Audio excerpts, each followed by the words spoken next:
సర్వలోక కృపానిధి అయిన క్రీస్తు యేసు నామములో మీ అందరికీ శుభాములు వందనములు తెలియజేస్తున్నాను.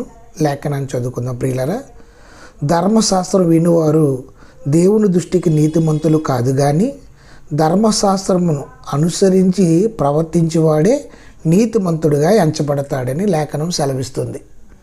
ధర్మశాస్త్రమును సంపూర్ణంగా అనుసరించి వారు మాత్రమే నీతిమంతులుగా ఎంచబడతారు, అంటే వారే రక్షణ పొందుతారు అంటున్నాడు.